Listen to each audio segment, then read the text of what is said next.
자, 사도행전을 보시면 이제 드디어 이제 사도들이 사역을 하기 시작을 하는데 가장 먼저 눈에 띄는 사건 중에 하나가 이제 사도행전의 초반부에는 극초반부에는 베드로와 요한이 활약을 해요. 그리고 거기에 중간에 잠깐 빌립이라고 하는 사도가 활약을 하고요. 그러다가 스데반이 순교함과 동시에 이제 이 주인공이 바뀌어요. 사도행전을 보시면. 그래서 누구로 바뀌냐면 사도 바울, 그리고 바나바. 그리고 나서 아예 이제 사도행전의 내용은 바울의 이야기가 되죠. 후반부에 보면.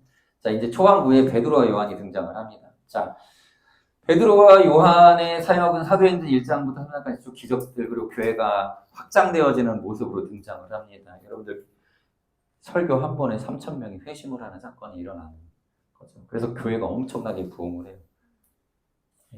부럽죠. 저도 3,000명 한 번에 회심시킬 수 있으면 좋겠어요. 사역리 가지고 한 명, 두 명 회심시키는 이분이 또 안 들어. 기도도 안 해. 막 그냥 쩔쩔매고 막 이러고 있는데 기도 많이 해주십시오. 앞에 있는 청계훈 목사님이 이름에 천자가 들어간 것처럼 한 번에 1,000명씩은 3초까지는 바라지도 않아요. 1,000명씩은 좀 회심시킬 수 있도록. 자, 좀 비웃었습니다. 여러분들 웃으셨어요. 네. 두고 봅시다. 네. 자, 하는 얘기고요. 자, 베드로와 요한이 기적들을 행하고 명성이 높아지니까 이제 그때 당시에 이 지역을 이제 다스리던 총독이 베드로와 요한도 자기들 유대인들한테 좀 잘 보이고 싶은 거예요. 자, 이 이야기를 하기 전에 보세요.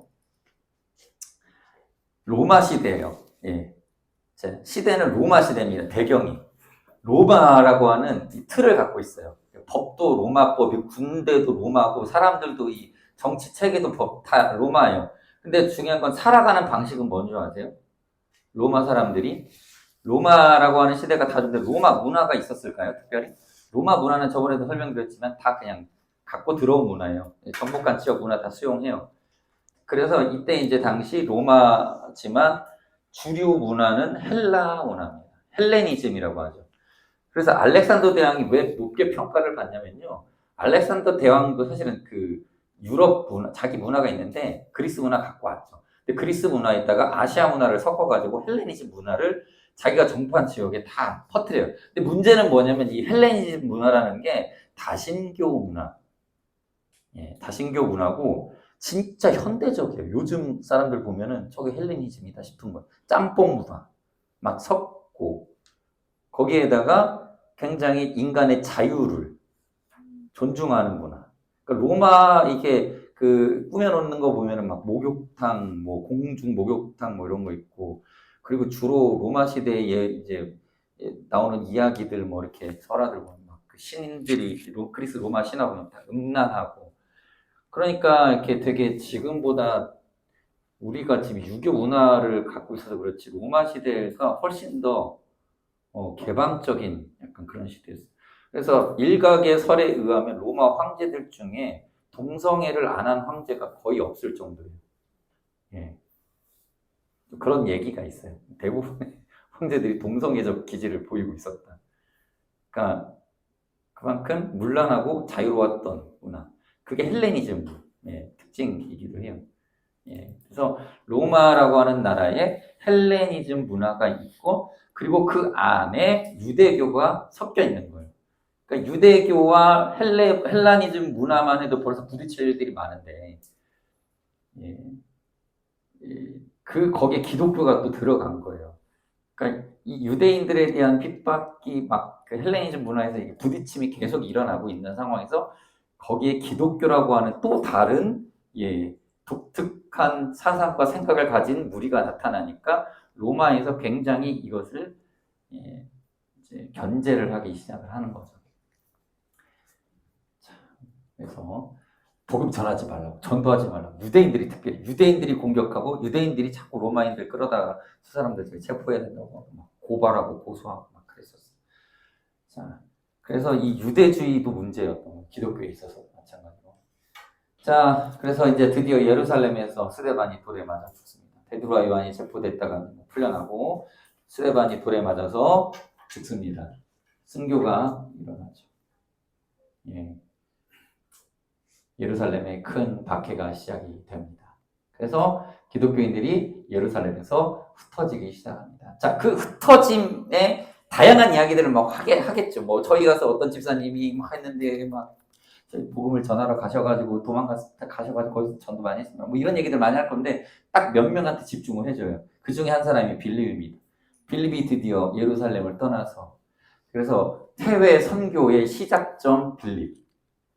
예. 그리고 유대인들에게 있어서도 충격적인 사건이 뭐냐면 빌립이 사마리아 지역을 가가지고 말씀을 전했더니 사마리아 사람들이 예수를 믿고 구원받았다라는 소식이 예루살렘 교회에 들려오는 거예요. 예수님의 그 지상명령 맨 마지막에 너희는 온 유대와 사마리아와 땅끝까지. 드디어 사마리아 사람들에게도 예수님의 제자들에게 주셨던 그 놀라운 그 성령의 사건들이 일어나고 나타나기 시작을 하는 거예요. 그러니까 이것에 대해서 놀라는 거예요. 많은 사람들이 예수를 믿었다는 거예요. 빌립의 말씀이 돌았다. 그래서 사마리아 사람들이 빌립이 선포한 복음을 받아들여졌다라는 사실을 주장을 그 조사하기 위해서 베드로와 요한이 파견을 갔어요. 그래서 보시면 거기에서 요한, 베드로가 요한이 그들에게 성령을 받을 때. 근데 이때 뭐 이 빌립이 전던 이 사마리 지역에 요한과 베드로와 요한이 갔는데 거기서 사도들이 안수하는데 성령이 임하는 게 보이는 거예요. 성령의 놀라운 능력이 보이는 거예요. 그러니까 이것을 본 시몬이 돈 주고 나도 그 능력을 좀 사게 해달라고. 그랬더니 이제 베드로가 네가 하나님의 선물을 돈 줄로 살 줄로 생각하였으니 네 은과 함께 망할지어다. 그래서 망했을까요? 바로 회개하잖아요. 그렇죠? 그래서 망하진 않았을 것으로 추정을 해봅니다. 자, 요한이 그렇게 베드로 요한이 떠났고요. 자, 이렇게 놀라운 성령의 사건이 있었고 그것을 돈 주고 살려고 하는 마술사. 자, 빌립이 그리고 나서 에티오피아 내시를 만나서 빌립이 여기 어디냐 지도 밑에 있나? 빌립이 그러니까 사마리아에서도 있다가 이쪽으로 내려가서 에티오피아 내시에게도 만나서 말씀을 전하고 그렇게 빌립도 열심히 사역을 하였다. 이게 누가의 관점에서 기록을 한 거예요. 누가라고 하는 누가복음의 기록자인 누가가. 그래서 누가는 자기가 가서 보고 들은 것들을 전하는 거죠. 그리고 나중에 바울과 바나바의 그 전도팀에 합류를 하게 되는 거죠. 자, 그리고 빌립이 아소도에서도 설교를 했다. 성경에 이렇게 나오죠. 그리고 나서 가이사랴 지역에 정착을 해서 자, 여기가 중요한 항구 도시입니다. 여기 따라해보세요. 가이사랴 마리티마. 가이사랴 마리티마 이거 기억 좀 해주세요. 여기 중요한 항구입니다. 자, 여기가 바울이 나중에 로마로 가는데 이곳에서 또 출발을 합니다. 그래서 복음 증거의 출발점 같은 항구 그런 걸 기억해 주세요. 자, 그리고 빌립이 그렇게 설교를 하고 자, 이제 또 다시 베드로에게로 돌아옵니다. 이야기가. 자, 이제 이게 선교의 태동을 보여주는 거예요. 원래 유대 기독교라는 것은 예루살렘 교회라고 딱 했을 때는 정말로 유대인들에게만 한정된 이 구원의 방법이었거든요. 근데 이제 이게 여러 이방인들에게 펼쳐져 가는 장면을 보여주기 시작을 합니다. 그래서 베드로가 이제 루다에서 애니아를 치료를 하고요. 또 자, 도르가라고 하는 선행을 일삼는 여인을 고쳐주죠. 살리죠. 죽었던 도르가를 살려주고 기적이 일어나는 거다. 자, 그러고 있는 이제 권능을 행하는 그런 찰나에 드디어 고넬료라고 하는 사람을 만나게 됩니다. 이 고넬료는 가장 중요한 부분이 뭐냐면 드디어 이방인, 이제 사마리아까지는 그래도 이스라엘 사람이잖아요. 사마리아 사람이 이스라엘 사람이라는 거 아시죠? 왜 사마리아라고 하는지 이것도 어려울 것 같아서 조금 설명을 드릴게요. 사마리아는 뭐냐면 남유다가 586년에 멸망을 하면서 유다라고 하는 나라도 사실은 사라지고 그런데 유다인들만 이제 그 정체성을 이어가고 있었어요. 그런데 북이스라엘이라고 하는 나머지 11지파 있죠. 10지파 있죠. 유다 말고 10지파. 원래 11지파라고 해야 되는데 아시죠? 유다의 시몬과 레위인들도 섞여 있으니까 그냥 거기서 다 섞여 있고 나머지 10지파 정도 된다고 보시면 돼요. 이 10지파가 사마리아 사람들, 지금으로 말하면 북쪽에 있는 북한 사람들 같이 뭐 이렇게. 근데 이 사람들이 이제 722년 그보다 전에 멸망을 했거든요. 아수르에 멸망을 당했는데 아수라는 나라가 좀 무식한 나라였어요. 그냥 다 이 사람들을 그냥 막 포로를 끌고 가서 다 그냥 아예 민족 말살 정책을 해버린 거예요. 그러니까 막 혼혈하고 다 그냥 섞여서 사는 거예요. 그러다 보니까 이 사람들이 그 혈통이 막 뒤죽박죽 섞여요. 그러니까 사마리아라는 표현이 사실은 어떻게 보면은 조금 관용적으로 보면 잡종이라는 뜻일 수도 있어요. 그러니까 유대인들에게 있어서 사마리아 사람은 잡종인들이야. 저것들은 민족 정체성 다 잃어버린 사람들이야.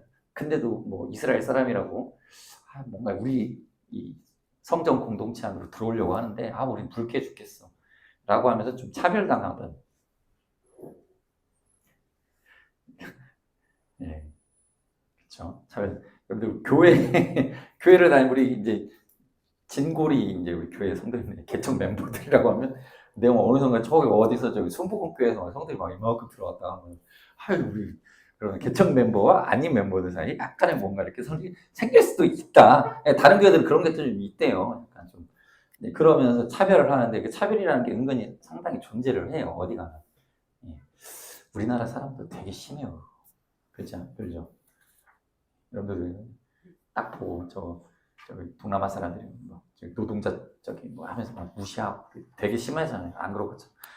좋은 사람 좋은 척하지만 월급 조금 주고 막. 자, 그래서 이제 그 사마리아를 넘어서 이제 드디어 말 그대로 고넬료라는 사람 그냥 로마 사람, 로마 사람이에요. 로마 사람 이방인이에요. 이방인에게 베드로가 여러분들 그거 아세요? 베드로가 이방인 고넬료 집에서 지내면서 복음을 전할 때에도 베드로가 그거를 차마 할 수가 없는 상황인 거예요. 그러니까 예수님께서 베드로의 꿈에 나타나셔서 환상을 보여주셔서 부정한 짐승들을 다 이 소풀에다 담아가지고 이거 잡아 먹어라. 그러기를 한 3번을 그렇게 그러고 나서야 그 뜻이 무엇인지 해석하고 그 부정한 짐승이 상징하는 바가 예수님께서 정하게 하신 이방인들을 말하는 거다라는 걸 깨닫고 드디어 고넬료에게 복음을 전합니다. 중요한 것은 나중에 사도 바울이 또다시 베드로 혼낼 일이 있는 게 뭐냐면 베드로가 또 이방인들하고 같이 밥 먹다가 저기서 유대인 몇몇 지도자들이 오니까 무서워 같은 유대인들이 너 왜 이방인들하고 어울리냐고 막 혹시 손가락질 할까 봐 그거 모면하려고 도망가는 뭐 그런 이야기가 있어요. 그러니까 그만큼 베드로나 이 당시 베드로 요한 이 예수님의 그 진골 정통 사도들은 이방인들에게 복음을 증거하는 것에 있어서의 뭔가 모를 그 찝찝함과 이렇게 신학적으로 딱 정립되지 않은 그런 마음의 이 갈등이 있었습니다. 계속 있었어요. 그래서 바울이 쓴 서신서의 대부분의 내용이 포함된 대부분의 그 내용들 중에 하나가 뭐냐면 이신칭인 거예요. 율법의 행위로 구원받는 게 아니고 할례를 받아도 안 받아도 구원받는 거야. 이거를 아무리 강조를 하고 설명을 하고 그렇게 왜 그런지에 대해서 막 얘기를 해도 이게 결론이 안 나오는 그런 문제점이 있었다는 거예요. 자, 그렇게 고넬료를 만나서 드디어 이방인에게 복음이 증거되었다는 겁니다. 자, 이젠 바울의 이야기로 넘어갑니다.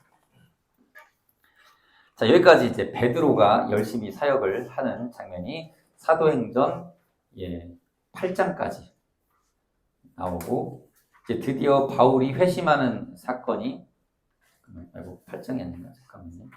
10장까지 나오죠. 베드로가 고넬료 만난 게 10장. 그래서 사도행전 10장까지를 한번 이렇게 마음속에 선을 그으세요. 사도행전 10장까지 이제 그 베드로의 고넬료 만난 그 사건으로 이제 이방인에서 유대인으로 넘어가요. 그리고 10장에서 15장까지 해서 또 한번 선을 그어 놓으셔야 되고 또 15장에서부터 그 이후에 뭐 20장, 또 20장에서부터 28장까지 이렇게 조금 구분을 해 놓을 필요가 있다라는 것을 기억을 잠깐 해 두시고 계속 보면서 왜 그렇게 구분을 했는지 공부하면서 한번 살펴보세요. 자, 이제 바울은 사도행전 9장에서 이제 스데반을 이제 죽이고 그 일에 앞장섰던 사람입니다. 그냥 화면으로 볼게요. 그래서 스데반을 유대인들을 이렇게 체포해서 데려다가 그래서 바울이 이 예루살렘에서 이제 도망간 또는 이제 흩어져 있는 기독교인들을 더 많이 체포하려고 시리아 지역으로 가면 북쪽으로 가면 이쪽 지역에도 기독교인들이 많이 흩어져서 산다더라. 그래서 그 사람들 잡아오자. 그래서 예루살렘에서 이 지금 다메섹으로 이 다메섹으로 가는 길에서 예수님을 만나게 되죠. 그래서 이 사람이 회심을 하게 됩니다. 그리고 나서 새로이 발견한 믿음에 대해서 사람들한테 말을 하고 다니는데 갑자기 사람이 뒤바뀐 거예요. 그러니까 이것 때문에 저는 더 예수님을 믿게 되거든요. 이 전까지는 사실 예수님이라고 하는 분은 몇몇 기적으로 몇몇 사람들한테 놀라운 역사들을 하셨겠구나. 특히 유대인들을 위해서 많이 하셨겠구나. 그런데 바울이 저렇게 기독교인들을 핍박하던 바울이 변화됐다. 변화될 수 있구나. 라는 것에서 용기를 저는 많이 얻거든요. 용기를 많이 얻어요. 자, 바울이 그렇게 바뀌었는데, 그렇게 바뀐 바울을 아라비아 지역에서 이제 열심히 내가 예수님 믿게 됐습니다. 고백하고 다니니까, 아라비아 지역이 아니라 다메섹에서 그렇게 전하고 다니니까 사람들이 바울을 죽이려고 하죠. 그래서 바울이 광주리 타고 내려가서 도망갔다가 다시 돌아와서 그리스도인들에게 다가갑니다. 예루살렘으로 돌아갑니다. 예루살렘에서 이제 이제 한번 볼게요. 바울은 다메섹 도상에서 회심한 후 예루살렘에 잠시 들렀다가 약 10년 동안 고향인 길리기아 다소에 머물렀습니다. 이 기간 동안 바울은 핍박자에서 신앙인이자 율법사로 거듭났고 가족 및 유대 사회의 반갑 속에서 홀로 자신의 삶을 살며 사역의 기반을 다졌을 것으로 추정이 됩니다. 하고 10년의 공백 기간이 있었을 것을 사람들이 추측을 합니다. 자, 그리고 나서 예루살렘으로 이제 죄송합니다. 안디옥 교회 봅시다. 이제 바울이 안디옥 교회라는 교회로 가게 돼요. 그래서 안디옥 교회는 여기 있습니다. 안디옥. 비시디아 안디옥과 수리아 안디옥 있죠. 근데 여기가 수리아 안디옥입니다. 비시디아 안디옥이 저기 터키 쪽에 있고요. 자, 여기가 이제 그리스도인이라고 하는 명칭이 처음으로 불려졌던 교회, 이제 안디옥 교회입니다. 여기에 이제 바나바가 있어요. 안디옥 교회 이거 잠깐 보여줄게요. 자, 안디옥 교회, 안디옥 지역에 이제 이거는 안디옥 교회라고 그냥 여깁시다. 사실은 베드로의 무슨 기념 교회거든요. 근데 그 안디옥 교회는 아닐 건데 안디옥에 이런 장소가 있습니다. 그리고 이쪽 지역에 항구, 안디옥 쪽에 있는 항구를 보여주고 있습니다.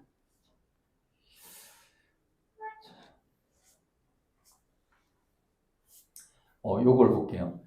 이 사도행전 11장에 보면 아가보라고 하는 예언자가 안디옥에서 천하의 큰 흉년이 들 것이라고 예언을 합니다. 그래서 글라우디오 황제 때에 실제로 성취가 되었다라고 기록을 하고요. 또 안디옥 교회에 관련해서 이 예언을 들은 안디옥 교회의 제자들은 즉각적으로 반응을 하고 그들은 자신들의 복음의 빚을 진 예루살렘과 유대 형제들이 겪을 고통을 외면하지 않았습니까? 그래서 이 예루살렘 지역에 이제 뭐라고 그랬죠? 그 협력을 위한 일부 부재헌금을 보내는데 이때 이제 이렇게 협력하는 관계였다라는 것을 설명을 해줍니다.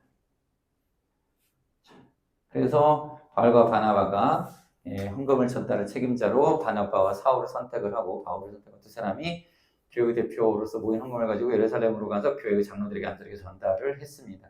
이 시기에 예루살렘 교회는 헤롯 왕에 의해 야고보 사도가 순교하고 베드로가 투옥되는 등 극심한 박해를 겪고 있었고, 이런 어려운 상황 속에서 안디옥 교회가 보낸 구제 헌금은 위로가 되었습니다. 그리고 임무를 마친 바울과 바나바는 마가라고 하는 요한을 데리고 안디옥으로 돌아왔습니다. 마가는 훗날 바울과 바나바의 1차 선교 여행에 동행하게 됩니다. 마가, 이 마가가 그 마가입니다. 마가복음 썼던. 네. 자, 이거 한번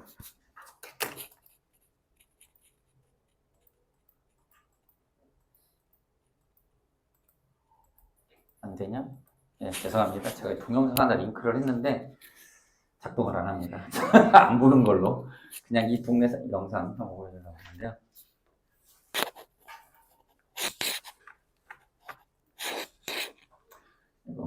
자, 이제부터 여러분들 그냥 갈게요. 예. 화장실 다녀오실 분은 그냥 조용히 다녀오시고 쭉쭉 하겠습니다. 바울의 1차 전도 여행입니다. 안디옥으로 다시 돌아왔어요. 예루살렘에서 드디어 이제 사역의 중심이 안디옥이 됩니다. 그때부터는. 그래서 안디옥에서 이제, 그러나 여전히 교회의 권위는 예루살렘 교회에 여전히 있어요. 나중에 그 예루살렘 교회 공의회가 이제 거기서 여러 가지 일들을 벌이는데, 일단 1차 전도 선교 여행입니다. 이걸 기억을 해야 됩니다. 자, 1차가 있고 2차가 있고 3차가 있고, 3차까지는 보통 3차라고 하고 4차가 있는데 4차는 그냥 로마 행이라고 불러요.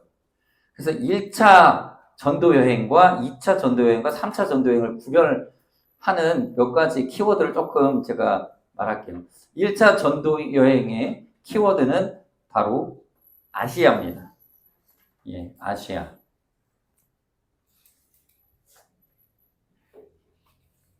여기 지역을 아시아라고 하는데, 이쪽 지역이 이제 원래 이름이 아시아인데, 그러니까 아시아는 뭐냐면요, 이쪽 이 지중해를 넘어가면 이쪽은 마케도니아예요.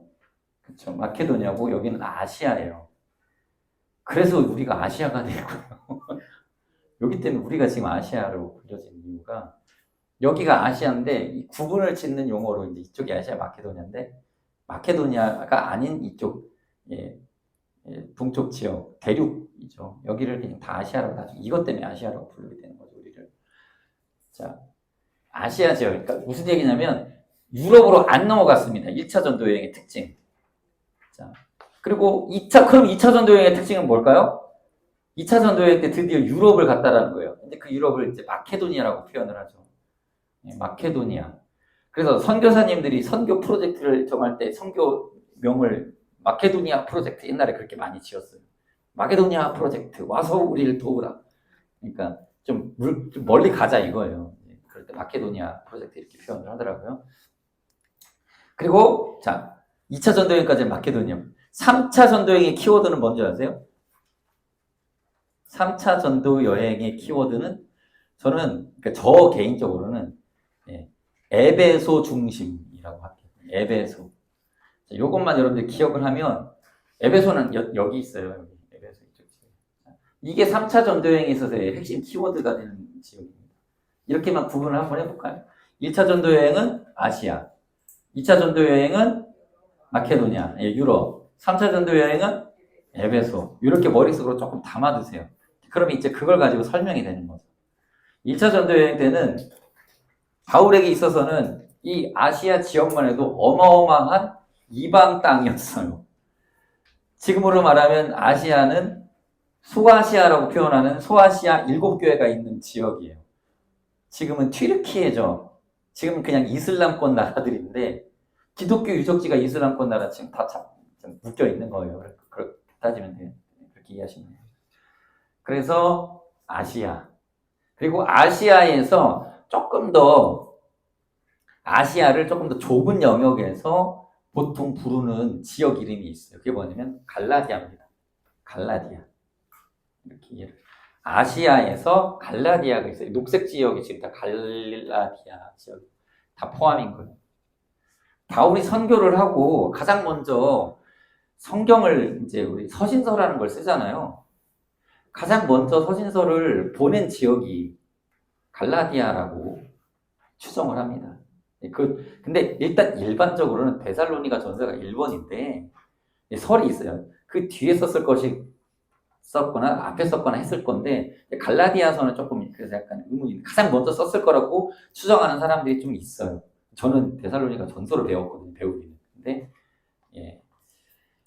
자, 왜냐면 아시아가 가장 먼저 선교했던 지역이거든요. 바울이 전도했던 지역이에요.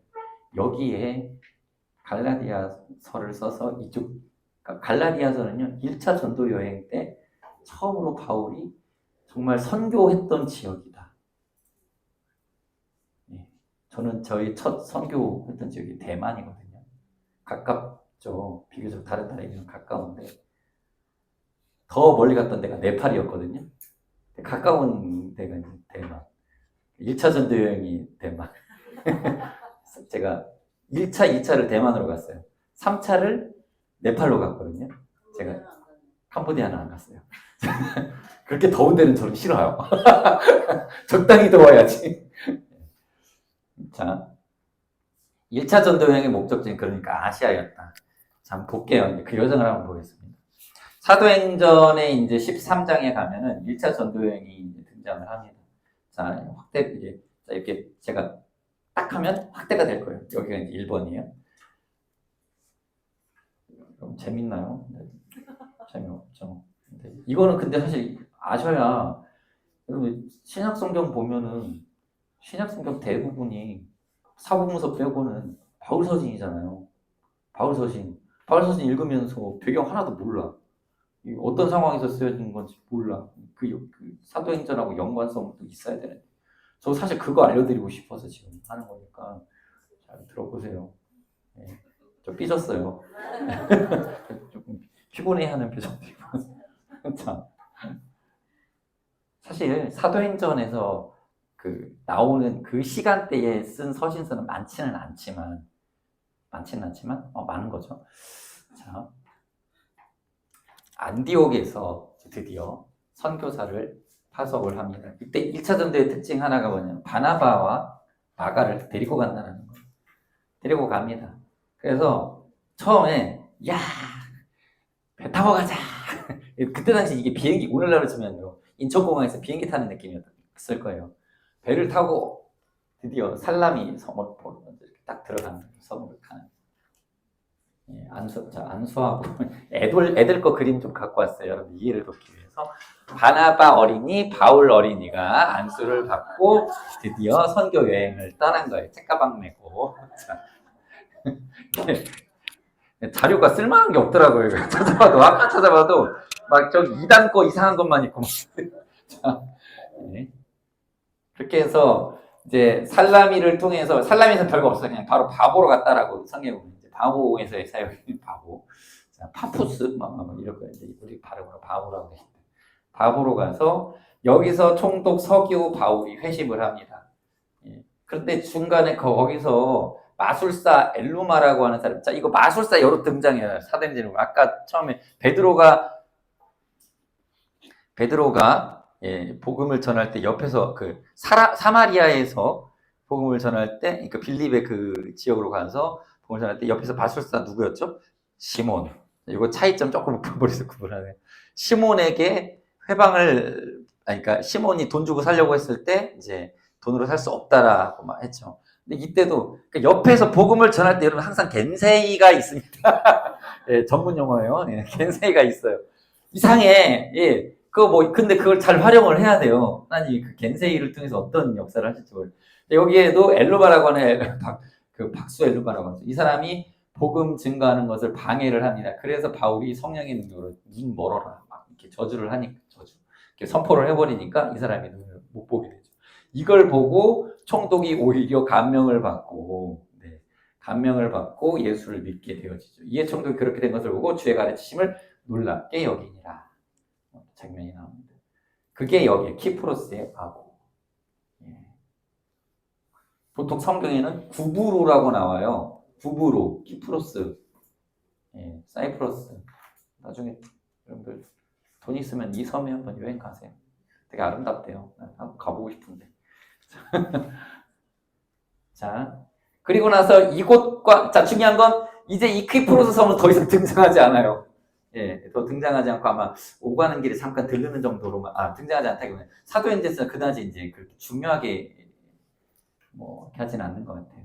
나중에 나옵니다, 또. 자, 이곳에서, 감사합니다. 자, 바울이 이제 드디어, 그리고 나서 배 타고 이 버가를 지나서 이제 비시디아 안디옥이라고 하는 지역으로 갑니다. 근데 이때, 이제 여기서의 여행이 녹록치가 않아요. 여기 메모가 안 돼 있는데. 유대인들이 굉장히 반발이 심한 거죠. 이쪽 지역에도 디아스포라들이 많이 있었습니다. 여기서의 디아스포라는 기독교인 디아스포라가 아니에요. 유대인들인데 그냥 흩어져 지내는 그 디아스포라, 회당 짓고 살았던 사람들. 그래서 되게 자기들끼리 끼리끼리 뭉쳐서 우리의 종교를 지켜야 돼 했던 유대인들, 강경파들이 되게 많았어요. 근데 특별히 굉장히 강경한 사람들이 비시디아 안디옥 지역에 많이 있어요. 그냥 여기 다 그냥 강경파예요, 사실은. 이쪽 지역에. 그러니까 이것을 이러한 상황들에 대해서 감을 잡고 있었던 마가가 1차 전도여행 때 여기서 나는 더 이상 여기 못 가겠다 하고 도중에 이탈을 합니다. 마가가 이탈을 해요. 그것 때문에 나중에 바울과 바나바가 2차 전도여행 때 데리고 가자 말자 하다가 그냥 서로 갈라서게 되죠. 예. 한 성깔해요. 그러니까 바울이 한 성깔 했을까요? 바나바가 한 성깔 했을까요? 제가 봤을 땐 그쵸. 아주 유력한 확률로 분명 바나바는 별명이 그쵸. 뭐죠? 선한 사람인가요, 그게? 되게 권위자, 좋은 사람이다라고 하는 그 착한 바나바잖아요, 별명이. 착한 바나바. 그러니까 바울도 사실은 유대인들이 유대인 기독교인들이 막 안 된다고 했는데 바나바가 품고 예루살렘 막 데리고 가고 이랬다. 근데 하나님은 한 성깔 하던 바울의 한 성깔을 사용하셨죠.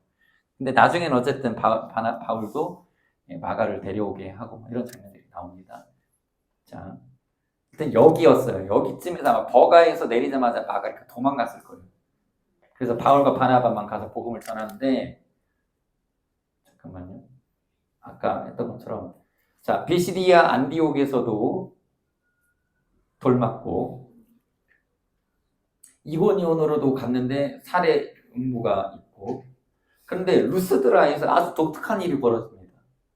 되게 하나님이 그냥 불에 넣었다가 물에 넣었다가 그냥 담금질을 엄청 하시고 2차 전도여행 때 바울이 엄청 깨지는 거예요. 루스드라라고 하는 지역에서 그 기적을 행하죠. 자, 여기서 나면서부터 걷지 못하던 사람을 병을 고쳐요. 그 기적을 본 지역 사람들이 바나바를 스스, 바울을 허메라고 부릅니다. 여러분들이 좋아하는 허메.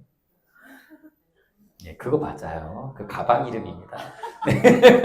에르메스, 제우스는 브랜드가 없고, 그 바울이 명품 가방이었어요. 지금 뭐 그 살려면 1,000만 원 막 줘야 된다며. 자, 네. 그들을 신으로 여기고 제사를 드리려고 했습니다. 그러자 바울과 바나바는 옷을 찢으며 자신들도 같은 사람일 뿐이라고 외치며 겨우 그들을 빨렸습니다. 제사를 드리려고 이 그리스 사람이 막 했어요. 근데 굉장히 좋았을 것 같은데 근데 그렇지는 않았던 것 같아요. 그리고 나서 바울이 다시 죄송합니다. 루스드라가 아니라 이고니였나? 루스드라인데 아무튼 루스드라에서 돌을 맞아요. 이제 그리고 나서 죄송합니다. 그렇게 신으로 모시려고 했던 지역 사람들 말고 이 비시디아 안디옥 이고니온 사람들이 쫓아왔어요. 바울을 쫓아와가지고 저 사람들 세상에서 없애야 되는 사람들이다라고 하면서 막 돌을 들고 와가지고 거기서 바울을 돌로 쳐서 죽입니다. 성경에 보면 뭐라고 표현되어 있는지 아세요? 죽은 것 같이 돼요. 근데 기적이 일어나죠. 그 다음날 멀쩡하게. 그러니까 죽은 시체인 줄 알고 사람들이 성 밖으로 던져버렸어요. 그러니까 죽은 시체를 던져버렸어요. 그래서 죽은 줄 알았어요. 그런데 기적적으로 다음날 눈 떠서 건강한 모습으로 살아서 더베라고 하는 지역으로 가서 또 복음을 전합니다. 놀라운 건 이때 바울이 돌에 맞아 죽을 때 옆에서 그 돌 맞아 죽어가던 모습을, 옛날에 스데반이 죽을 때 옆에서 돌 맞아 죽어가던 모습을 팔짱 끼고 지켜보던 사람이 바울이었고, 바울이 돌 맞아 죽을 때에 옆에서 그것을 당연하게 여기면서 팔짱 끼고 봤던 사람이 한 명 더 있었어요. 근데 이렇게 얘기하면 좀 이상하네. 당연하게 여긴 건 아니고 신기하게 여기는 사람이 하나 있어요. 그게 누구냐면 디모데입니다. 예, 성경에는 안 나와 있어요. 예, 안 나와 있는데 이제 그렇게 학자들이 다 그렇게 얘기를 하는 그 지역 사람이었다라는 거예요. 바울이 돌에 맞아 죽었을 때 그 지역에 있었던 루스드라 지역에 있었던 사람이에요.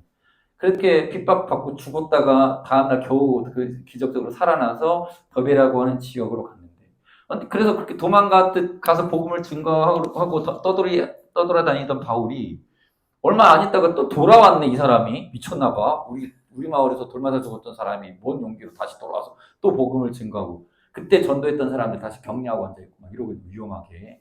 그걸 보고 있었던 한 청년 디모데가 저 사람이 믿는 예수 그리스도는 누구일까 아마 깊이 생각을 하고 있었던 것 같아요. 어머니가 뭐 할머니 외조모가 루이스, 엄마가 유니디 그런 사람이 유대인. 그래서 나중에 이제 그 사람은 2차 전도회 때 다시 만나게 될 거예요.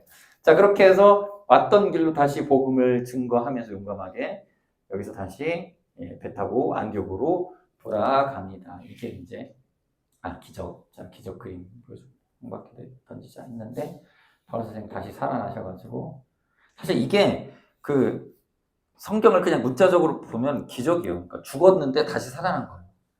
바울은 그러니까 돌에 맞아 죽었다가 다시 살아난 사람. 이제 2차 전도 여행입니다. 그렇게 고생을 했으면서 여행을 또 자, 보겠습니다. 순서대로. 자, 가장 먼저 이제 이거 중요한 거 설명을 하나 빼먹었네. 자, 그래서 돌아왔어요.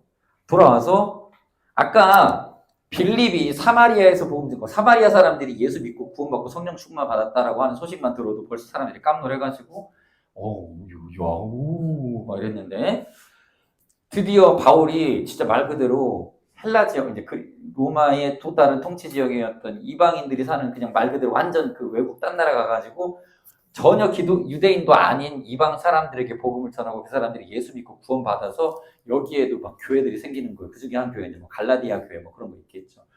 근데 그런 교회들이 생기게 되는 거예요. 이쪽 지역이 이제 그 지역 갈라디아 지역이라고 하는 거예요. 여기에 이방인들이 드디어 예수를 믿은 거예요. 물론 유대인들도 몇 명 있었겠죠. 그 섞여서. 그러니까 이제 예루살렘에서는 이제 더 난리가 난 거죠. 야, 사마리아도 그런데 이번에는 완전히 저 아시아 지역에서 예수 믿고 사람들이 구원. 세상에, 야, 너희들 예루살렘으로 잠깐 와봐. 그래서 바울과 바나바가 예루살렘에 가가지고 여기에 모여서 이제 다 얘기를 듣는 거예요.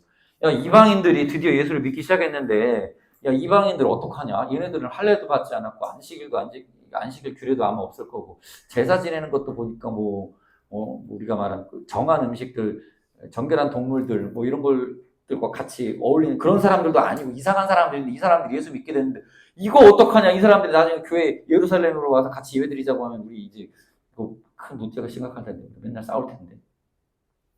그래서 여러분들 사도행전 15장 한번 펴보시면 사도행전 15장에 드디어 이게 예루살렘 첫 번째 공교회 회의가 생깁니다. 예루살렘 공의회. 여러분들 우리 사도신경에서 신앙 고백하잖아요. 거룩한 공회와 성도가 서로 교통하는 것과 이때 이제 이게 공회.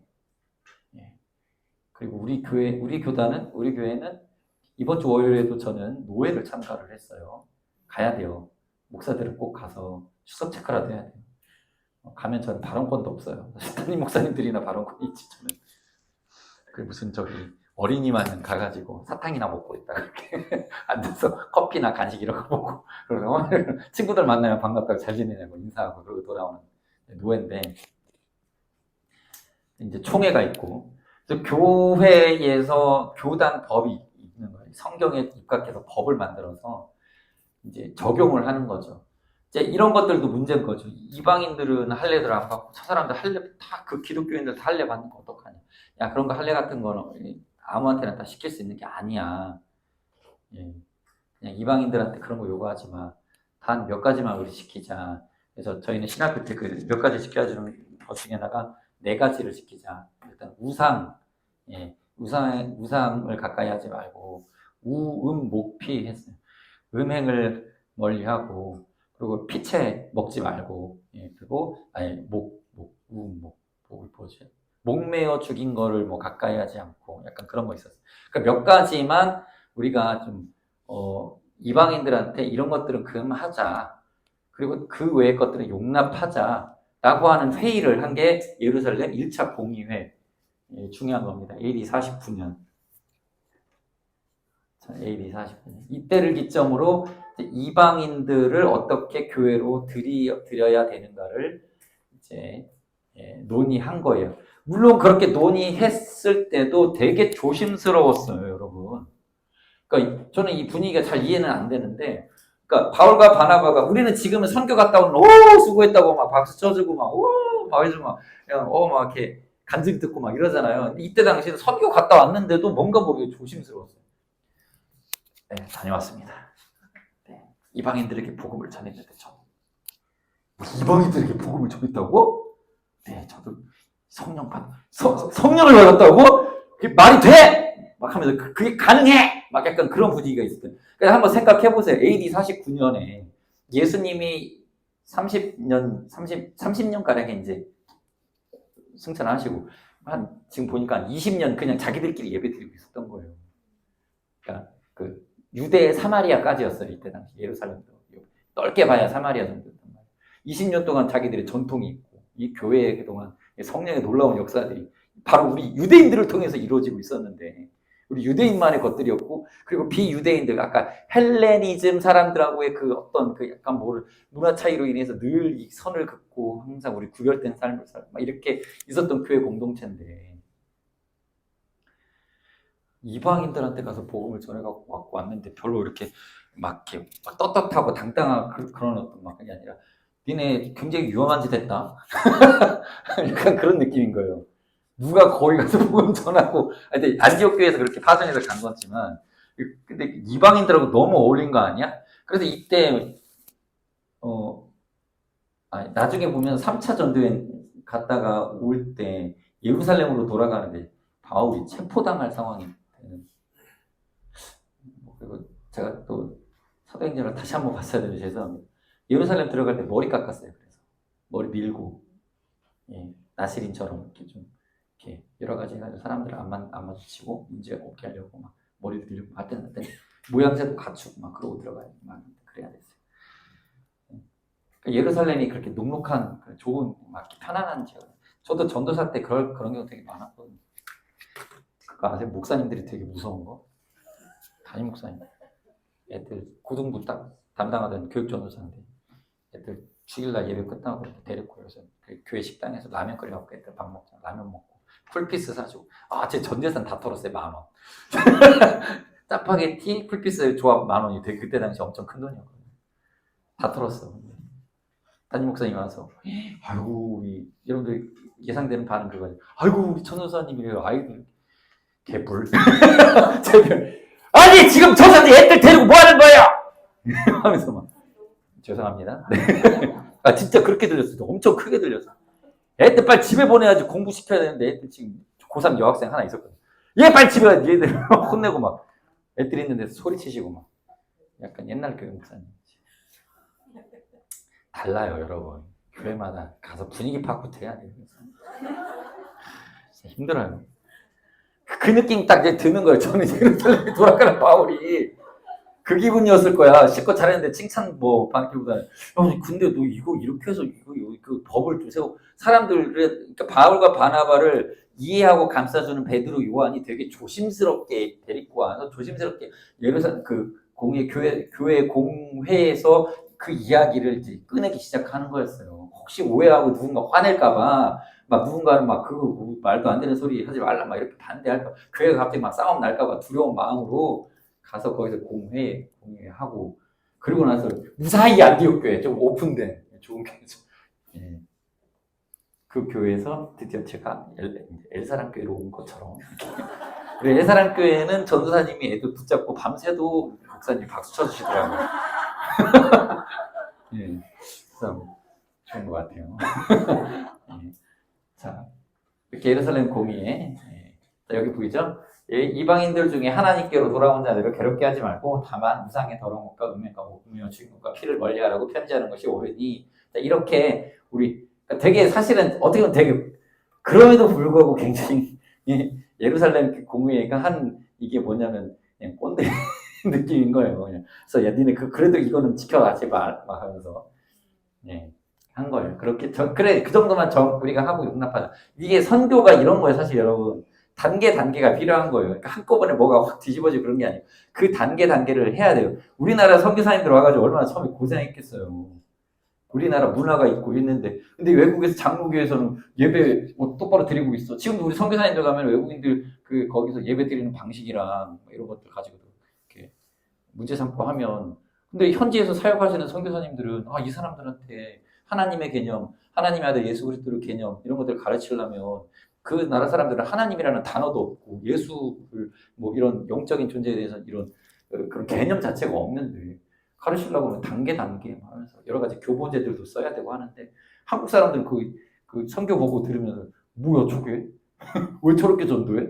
막 하면서 예수 사마가 뭐예요? 예수 사마 부신 사마야? 그래서 막 약간 좀 이상하게 바라보는 시선들이 있습니다. 여러분 그래서 선교할 때 여러분들이 선교사님들 오시면은 그걸 여러분 항상 이렇게 용납하는 마음을 갖고 들으셔야 돼요. 이렇게 선교사님들 선교 방식이 그렇게 막 우리나라 사람 녹록하게 될 수 있는 상황이 아닌 거예요. 전도하는 것도 목숨 걸고 해야 되고 추방 안 당하는 게 다행인 경우도 되게 많거든요. 그런데 어머 저 몇 명 안 되는 사람이 예배 드리는 게 저 뭐야 막 하면서 그럼 절대 안 됩니다. 여러분. 자 그렇게 그리고 나서 바울이 드디어 다시 다음 여행을 위해서 이제 2차 전도 여행을 떠나기 위해서 자, 이 사진은 뭐 그러니까 왜 이렇게 한 바퀴 도는 겁니까? 이렇게 갔다가 이렇게 돌아옵니다.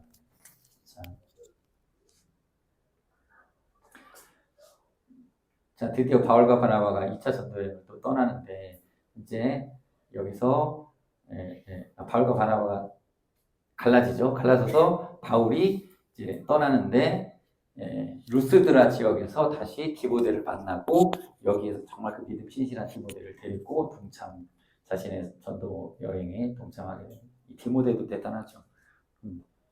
나름 있는 집안에서 정말 훌륭한 너무 귀한 아들인데 바울과 함께 떠납니다. 그래서 바울이 디모데를 데리고 그리고 이방인 지역에 있었는데 할례를 하고 그 지역에 있는 유대인으로 말미암아 이런 것들 다 해야 됐었습니다. 쉽지가 않죠. 자, 바울이 마케도니아로 여행하도록 이끄는 환상을 드디어 보게 됩니다. 이제 루스드라에서 아시아 지역에 복음을 전하기 위해 제가 알기로 이쪽 아시아 지역에서 복음을 전하기를 원했는데 여기 이제 드로아 지역까지 이제 복음을 전하려고 여기까지 이렇게 한 바퀴 돌으려고. 그럼 보면은 나중에 사도 요한이 요한계시록에 그 편지하잖아요. 아시아에 있는 6개 교회 여기 보이죠? 에서버드 사빌라 보통 그렇게 외우거든요. 에베소, 어디 갔어? 서머나, 사대, 빌라델비아, 두아디라, 뭐 있죠? 여기 다 있어요. 그 6개 교회가. 근데 여기 교회들도 나름 진짜 굉장히 권위가 있고, 이제 여기 나중에 여기 이제 이쪽 지역이 또 선교의 어떤 열매를 많이 맺을 수 있는 지역이었는데 바울은 여기서 환상을 보게 되죠. 밤에 환상에서 마케도니아 사람이 하나가 와서 그에게 청하여 이르되 마케도니아로 건너와서 우리를 도우라. 이 환상을 보고 이때 드로아에서 배를 타고 사모드라게로 갔다가 네아폴리 여기에서 드디어 이때 누가가 바울과 합세를 했대요. 누가복음의 저자, 사도행전의 저자 이 누가가 여기 합세를 합니다. 보통 학자들이 서신서나 복음서의 그 저자들이 거기에 나와 있는 그대로 바울이 썼다, 뭐 요한이 썼다, 마가가 썼다 이렇게 명시가 되어 있음에도 불구하고 많은 학자들이 그 이거는 실제 바울이 쓴 게 아니다 하면서 막 몇 가지 서신서를 갖고 이렇게 딴지를 거는 경우들이 있는데, 누가가 쓴 누가복음과 사도행전만큼 딴지를 안 걸어요. 이건 다 누가가 쓴 것 같다. 실제로 그렇게 기록을 하고 따라다녔던 역사를 눈으로 보고 기록했기 때문에 누가의 그 기록을, 누가 저작을 믿습니다. 그렇게 해서 누가가 바울과 동행을 하게 됩니다. 자, 바울이 처음으로 복음을 전했던 유럽의 교회, 이름하여 빌립보 교회입니다. 빌립보 교회, 바울이 굉장히 사랑하는 교회가 됩니다. 왜냐하면 처음으로 여기서 드디어 사역을 했는데, 자, 여러분 와서 우리를 도우라, 천사가 이렇게 환상을 보여주면서 오라고 했어요. 그러면 하나님이 함께 하시는구나. 여러분들 그 기대감 넘치죠. 드디어 마게도니아에서 복음을 전한다. 그 환상이 막 나타나고, 여러분들 단기 선교 가는데, 단기 선교 가려고 하는데 저번에 어디였죠? 말레이시아였죠. 말레이시아 사람이 와가지고 와서 우리를 도우라. 단기 선교 가는 멤버들이 엄청난 기적이 기다리고 있겠구나. 막 용기가 막 그냥 하늘 뚫을 듯이 해서 갔을 텐데, 어떤 일이 있었느냐면, 여기 하여튼 교회를 세우는데, 여기서 어떤 귀신 들린 여종이, 만화에서 갖고 있어요. 귀신 들린 여종이 점을 잘 치죠. 기억을 하죠. 빌립보입니다. 이렇게 연관 지어서 빌립보 지역에 드디어 이 해외 선교를 이제 바다를 건넜는데, 정말 거기서 처음으로 만났던 사람이 이제 젊은 아가씨인가? 점을 잘 치는, 이 사람을 붙잡고 있었던 그 주인들이 있었어요. 귀신 들린 여종을 이용해서 돈벌이를 하던, 귀신 들린 사람이 점을 잘 쳐요. 우리나라 사람들도 좀 진짜 귀신 들린 사람 점 칠 때 되게 용해요. 제가 만약에 가면 귀신이 뭐라고 할 것 같아요? 우리 이찬수 목사님 같은 경우에는 귀신 들린 사람이 그 이찬수 목사님 보니까 뭐라고 하는지 아세요? 순수해. 이게 이찬수 목사님 설교에서 진짜로 나왔거든요. 순수해. 그러니까 이찬수 목사님의 내면을 이제 꿰뚫어 보고 있다. 그래서 저는 귀신 들린 사람 안 만나려고. 저 절대 안 만나. 알아서 하세요. 여태껏 만나본 적이 없어요, 저는. 근데 아무튼 저는 그래서 그런 귀신 들린 사람 만나면 기도해주면 맞겠죠? 네. 아무튼 저를 만나면 더러워. 모르겠어요. 저는 전문용어로 좀 쓰자면 뽀록이 날 것 같은데. 네. 하여튼 그랬어요. 이제 귀신 들린 여종이 따라다니면서 하나님의 복음을, 하나님의 아들을 전하는 저 바울 하면서 이렇게 따라다니면서 그 옆에서 홍보를 해준 거였어요. 근데 그것도 되게 힘들었던 거죠. 그래서 귀신이 자꾸 옆에 이렇게 덜러붙어 있으니까. 그래서 예수 이름으로 명하노니 물러가라 했더니 이 여종의 귀신이 떠나가 버리고. 그러면 이제 더 이상 점을 못 치게 되죠. 근데 이런 사람들이 있잖아요. 점 못 치니까 이제 돈벌이가 안 되는 거죠. 돈벌이가 그럼 장난 아니었는데, 점 진짜 잘 치는 사람 한 번, 굿 한 번 하는데 막 몇 억씩 받더라고요. 부럽다는 얘기가 아닙니다. 자, 그렇게 돈벌이가 됐었을 텐데. 안 되니까 이 사람이 이제 고발을 해가지고 감옥에 갔고, 거기서 이제 감옥에서 바울과 실라가 감옥에서 매질당하고 있을 때 이제 찬송을 하니까 옥문이 열리고, 이제 그런 기적이 있었던 데가 어디냐고요? 빌립보입니다. 빌립보. 그리고 여기서 누구를 만나냐면 자주장사 루디아. 이렇게 표현하면 좀 죄송하지만 오해는 하지 마십시오. 굉장한 큰 손이었던 거죠. 그렇죠.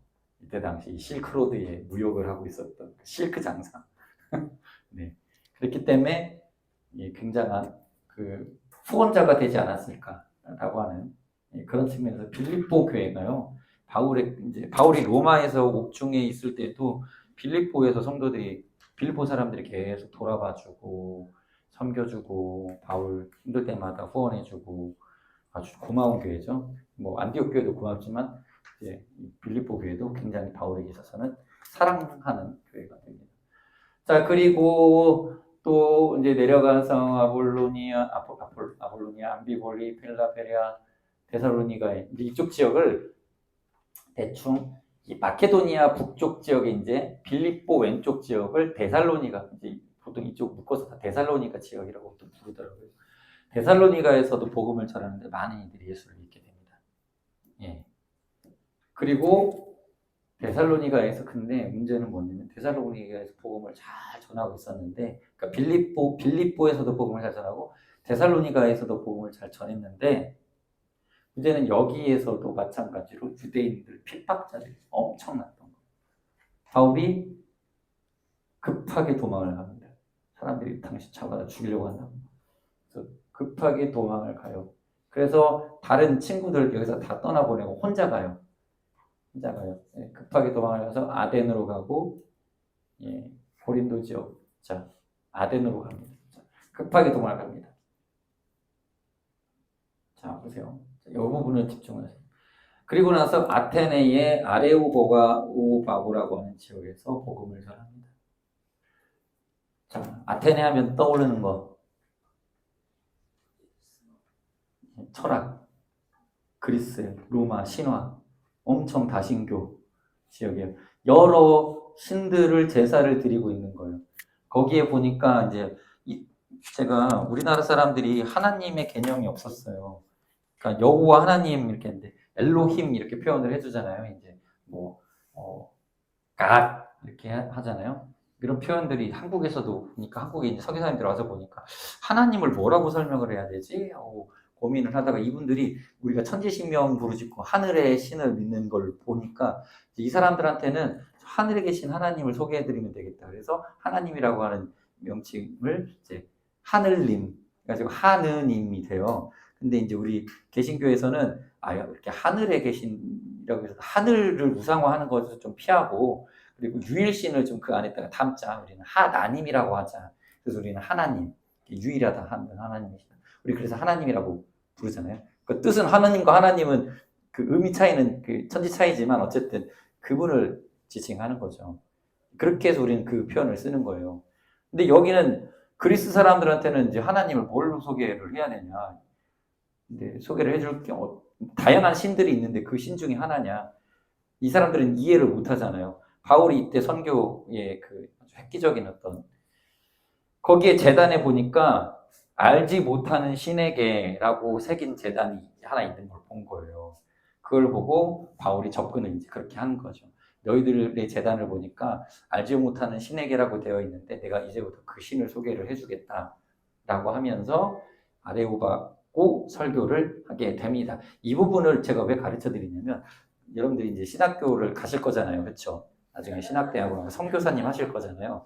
그러면 선교학에서 가르쳐줘요. 이 아레오바고 설교가 가지고 있는 의미를 이제 좀 가르쳤는데, 저도 수업 시간에 졸으면서 이제 들었던 거, 졸면서 들었던 것만 기억이 나는데, 이 복음을 전하는 데 있어서 전략이 있어요. 이 사람들이 이해하고 있는 개념을 차용을 해야 복음을 전하는 데 있어서 시간이 그래도 덜 걸린다. 가장 먼저 하는 일, 물론 성경 번역을 해서 해야 되는데, 성경 번역할 때 가장 걸린 돌 중에 하나가 그럼 개념을 뭘로 표현을 할 것이냐.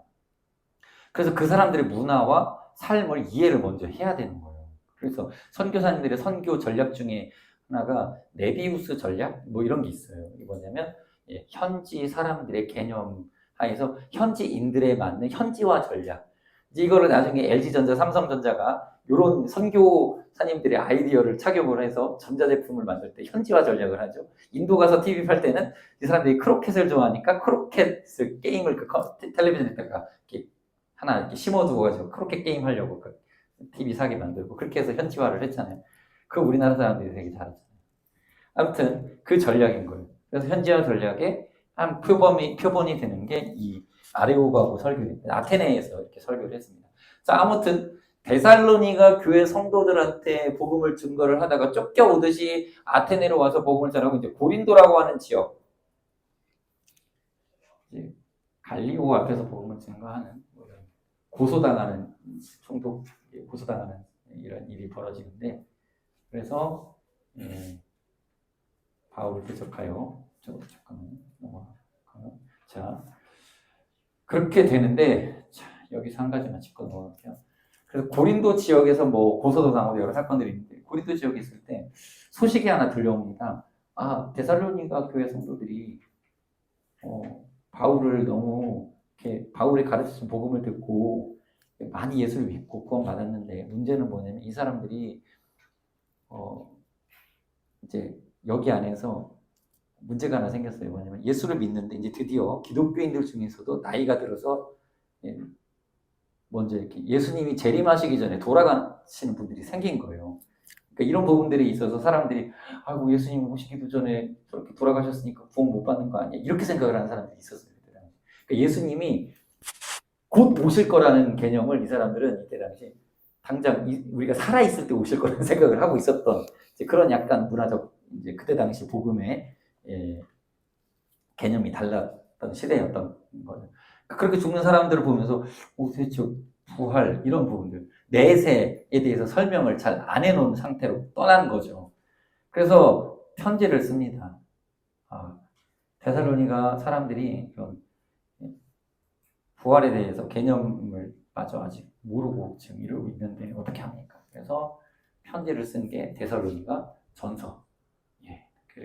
여러분 장례식 가면 뭐 어디 말씀 읽어줘야지 누구 이렇게 위로해줄 때 목사님이 안 왔어. 내가 말씀을 한 것으로 또 읽어야 되겠어. 그러면은 데살로니가 전서를 찾아보세요. 부활에 대한 이야기가 나오고 그런 부분들이 있기 때문에 저도 설교를 할 때 장례식 설교 때 데살로니가 전서 또 데살로니가서 뭐 여기 참고 많이 해요. 그런 부분에 대한 설명. 그래서 가장 먼저 쓰여진 성경이 데살로니가 전서. 아까 갈라디아서는 가장 먼저 쓰여질 것이라고 추정은 하지만 언제 쓰여졌을지에 대해서는 조금 의견이 분분해요. 가장 유력한 저는 제가 공부했을 때는 3차 전도 여행 때 에베소에서 썼을 것이다라고 추정을 하는 이제 그 파에 속하는 사람인데 자 그래서 자 2차 전도 여행까지 고작 지금까지 기록된 성경 드디어 데살로니가 전서 혹 갈라디아서였습니다. 자, 갑니다 그냥. 자 이제 3차 전도여행으로 넘어갈게요. 자 드디어 3차 전도여행. 3차 전도여행의 아까 핵심 키워드는 제가 에베소라고 했죠. 에베소. 왜냐하면 바울이 에베소에서 대략 최소 4년 이상 있었어요. 그러니까 다른 지역에서는 그렇게 몇 년씩 있었던 장소는 별로 없어요. 근데 3차 전도 여행 때 바울이 이제 드디어 안디옥에서 다시 여행을 하는데 자, 1차 전도 여행 때는 분명히 배 타고 갔잖아요. 2차 전도 여행 때는 육지로 걸어갔어요. 걸어가도 되겠다 싶었던 거죠. 3차 전도 여행 때도 마찬가지로 육지로 걸어서 다이렉트로 이제 갈라디아 교회를 잠깐 방문했다라고 짚어볼게요. 자, 안디옥에서 얼마간 머무른 뒤 바울은 다시 3차 전도 여행을 시작을 합니다. 그리고 갈라디아 교회를 다시 재방문을 하죠. 그리고 갈라디아 교회를 방문을 해서 여기서 제자들을 격려하고 사도행전 18장에 나와요. 브르기아 땅을 차례로 다니며 모든 제자들을 굳건하게 하니라. 그러니까 자기가 사역했던 지역을 다시 간 거예요. 루스드리아 여기 이런 지역이어서 바울이 죽었던 지역 거기를 또 가요. 네. 그러니까 여러분들 이제 좀 기억하시죠? 바울이 돌에 맞아 죽은 지역은 어디였습니까? 퀴즈. 정답은 루스드라. 자 그리고 에베소에 가게 됩니다. 에베소. 자, 에베소 하면 여러분들이 하나 기억을 해야 돼요. 자, 3차 전도 여행에 바울이 굉장히 오래 머물렀던 이유 중에 하나가 에베소 지역에 아주 좋은 바울이 복음을 연구하고 잠시 쉬면서 그 교리들을 정립할 수 있는 그런 그 학문적 토대가 된 지역이 바로 여기 두란노라고 하는 곳이 있었어요. 두란노 서원이라고도 하죠. 에베소 두란노 묶어서 생각하시면 됩니다. 에베소에 있는 두란노. 여기서 바울이 굉장히 오랜 기간 동안 학문 다시 한번 이렇게 정리를 해요. 갈라디아서도 아마 저는 처음엔 이렇게 갈라디아서도 여기서 써서 보내요. 그리고 뭐 여러 가지 서신서들을 씁니다. 여기서 이제 고린도 교회 아까 복음 전했잖아요. 고린도 교회에도 서신서를 써요. 에베소에서.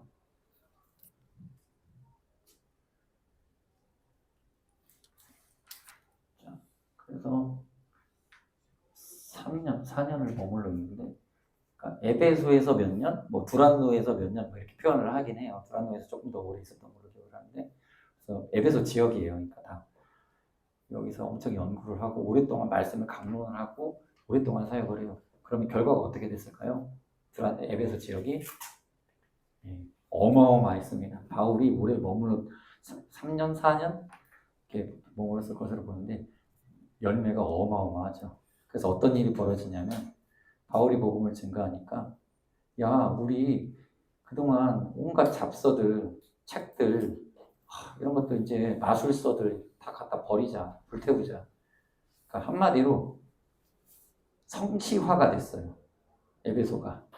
예수 믿는 사람들이 엄청 대각성 운동도 막 벌이고 바울이 오래 있었으니까 여러분 사도 바울과 같은 일꾼들 되시길 바랍니다. 여러분들이 오래 머물렀는데 그곳에 사람들이 변하는 거예요.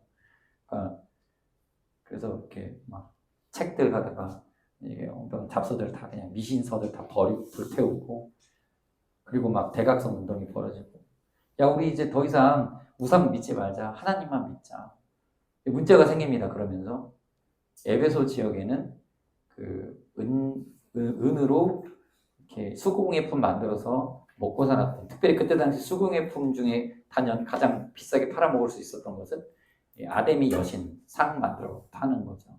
신상 만들어서 판매하는 거 굉장한 돈벌이가 됐었던 거예요. 이게 돈벌이와 항상 부딪혀요, 기독교가. 그러니까 이제 그 몇몇 은장색들과 수공업자 그리고 그쪽 그 조합하는 사람들끼리 모여가지고 얘 이거 큰일 났다. 바울 때문에 우리가 뭐 이러다가 망하겠다. 우리 다시 한번 우리도 한번 크게 한번 뭉치자. 크다 아데미요. 막그 아데미 신파와 기독교인들 파가 드디어 이제 이 사람들이 들고 일어선 거죠. 그래서 바울이 여기서 살해 위협을 받고 죽을 수도 있겠다. 그래서 그 긴 기간에 체류를 이제 접고 떠날 수밖에 없습니다. 옛날에 저도 대학생 때 CCC에서 2000년에는 99년에 74년에 엑스플로라는 게 있었던 거 아세요? 혹시? 아시는 분들은 아실 거예요. CCC를 중심으로 해서 73년에는 여의도에서 대 집회가 한 번 있었고 74년도에는 그 대학생 선교회 중심으로 해서 또 거기서 대 집회, 각각 집회가 있고 그때 이제 LTC 사형리 전도 막 해가지고 그때부터 이제 사형리 전도가 엄청 전국으로 뻗어나가면서 전도 운동이 벌어지고 그때 또 엄청난 부흥이 있었죠. 우리나라에서 그때 7, 80년대 부흥의 한 획을 그래서 그거를 우리 김중근 목사님께서 비전을 가지고 99년에 우리 인천에서도 한번 그렇게 인천 성시화 운동을 하자 해가지고 인천의 대학교를 중심으로 해서 거기에 이제 전국 CCC 우리 순장님들이 다 모여가지고 집회도 하고 막 했는데 성시화 운동이 했는데 잘 안 됐어요. 아무튼 성시화 그러니까 거룩한 도시로 바꾸자 이 도시 하나를 그게 가능했던 거죠. 그래서 뭐 미국에서도 대각성 운동 해가지고 막 한 도시가 바뀌기도 그러잖아요. 우리나라는 어디였죠? 평양이 그랬어요. 자, 에베소가 그랬다라는 거 기억을 해주시고 시간이 이제 9시가 다 돼가는데 이제 마무리할게요. 자, 그러면서 에베소에서 머물면서 고린도 교회 2차 전도 여행 때 복음을 전했던 고린도 교회가 너무나 심각한 교회 안에 문제들이 있었다. 여러분들 교회 문제 상담소를 차리려고 하면 고린도 교회에다가 세웠으면 아마 돈벌이가 잘 됐을 텐데 고린도 교회 문제가 뭐냐면 여기가 아테네 그 중심 지역이잖아요. 그러니까 여기 음행과 우상 숭배 또 여러 가지 그 막 교회 안에서는 은사주의 은사가 최고다 하면서 누가 더 은사가 크냐 그러니까 고린도 전서에 야 니네 은사 가지고 그만 싸워라 사랑이 최고다 고린도 전서 13장이죠. 믿음, 소망, 사랑 이 세 가지는 항상 있을 것인데 그 중에 제일 사랑이니라 편지를 보냈습니다. 그러고 나서 이 사람들이 정말 사랑을 하나 됐을까요? 아니요, 안 됐어요. 그 들려오는 소식이 또 뭐예요? 고린도 교회 성도들이 아직도 싸운다더라. 그래서 고린도에 또 편지를 보내요. 그건 이제 눈물의 편지라고 어떤 서신서가 하나가 또 보내집니다. 그 편지를 받고 고린도 교회 성도들이 조금 바뀌어요. 그러고 나서 좀 변화가 됐다는 소식을 듣고 또 편지를 또 보내죠. 고린도 후서를 보냅니다. 그러니까 고린도 전서 후서 사이에 편지가 하나 더 있는데 그거는 약간 등장을 안 하는데 하여튼 그런 눈물로 쓴 편지가 하나 있었다라고 추정을 합니다. 그렇게 편지를 쓰고 했던 에베소 지역입니다. 그리고 에베소에서 그렇게 에베소에서 고린도 교회의 문제들, 무례함, 뭐 이렇게 성찬식을 이상하게 하고 나는 자유하면서 자기 멋대로 살고 방언도 못하면서 은사로만 하고 성찬식에 막 뭐런 것들 좀 이상하게 하여튼 무례하게 그런 교회 성도들이 가지고 있었죠. 그게 좀 이상하네요. 자, 그래서 다시 바울이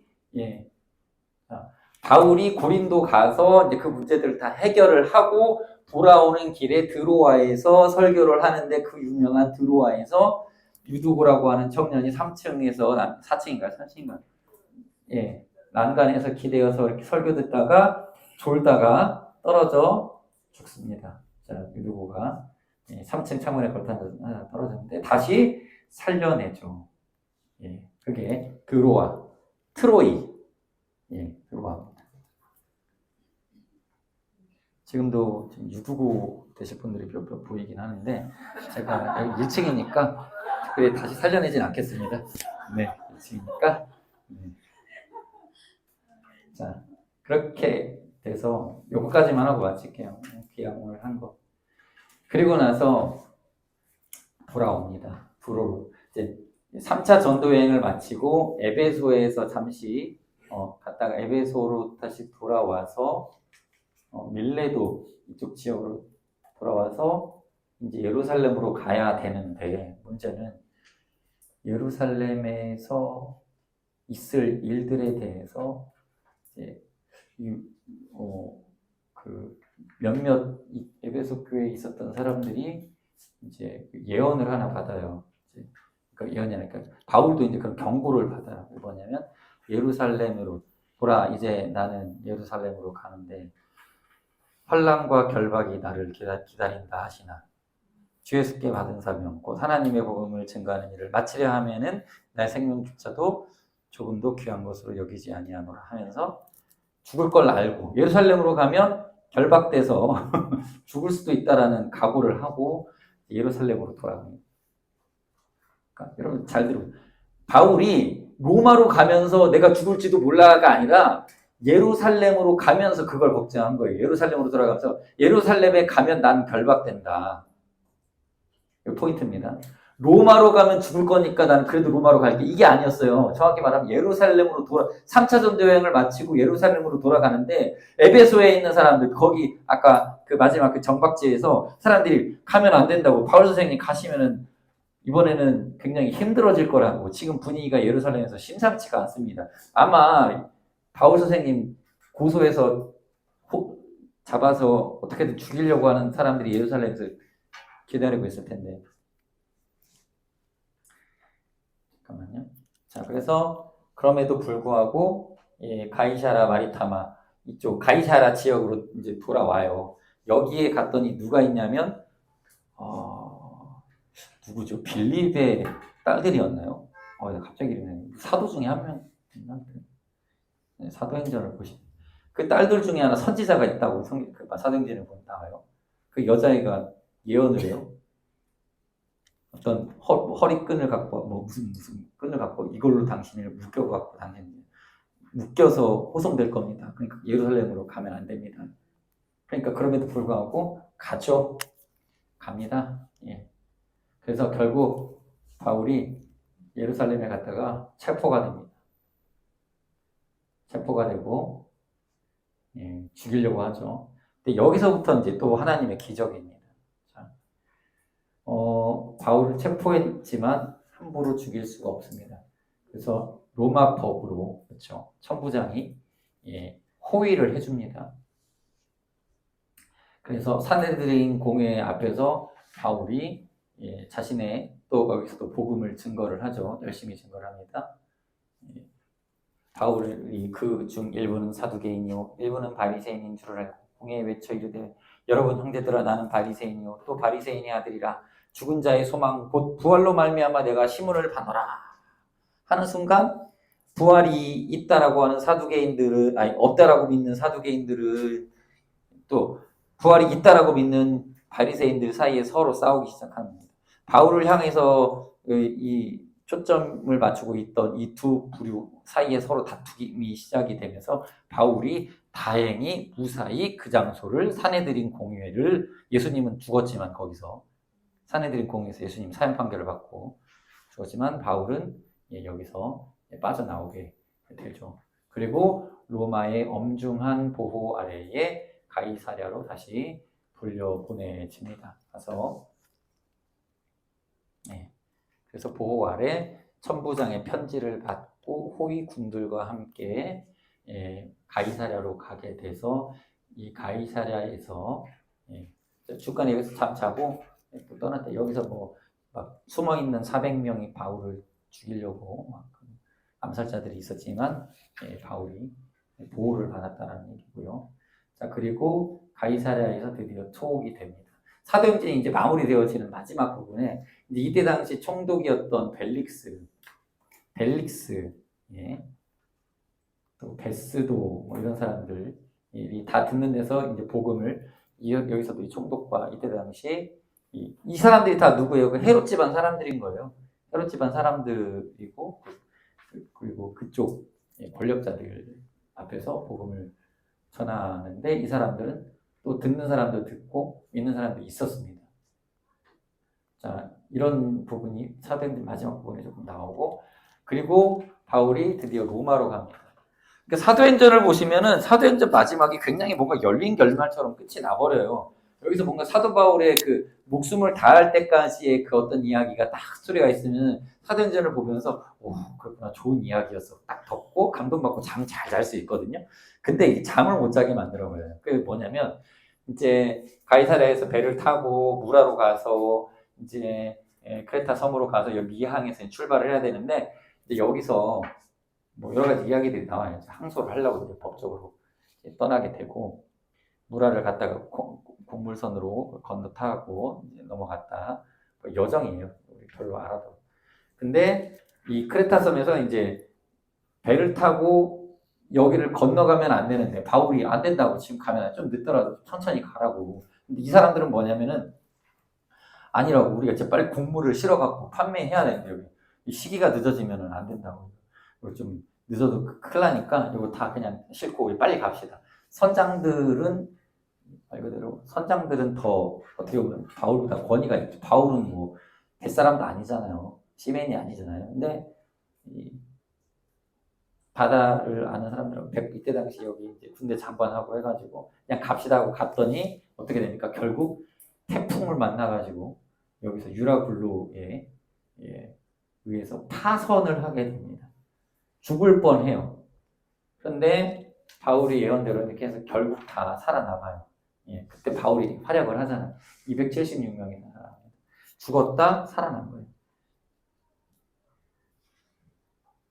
그러니까 여러분, 아까도 처음 마게도냐 갈 때도 천사가 그 환상 속에 와서 우리를 도우라라고 하는 그 꿈을 꿨는데도 불구하고 감옥에 갇혀가지고 매맞고 구금되어 있는 형편을 경험을 했거든요. 근데 로마로 가는 길도 녹록치가 않은 거예요. 여기서 고난을 당합니다.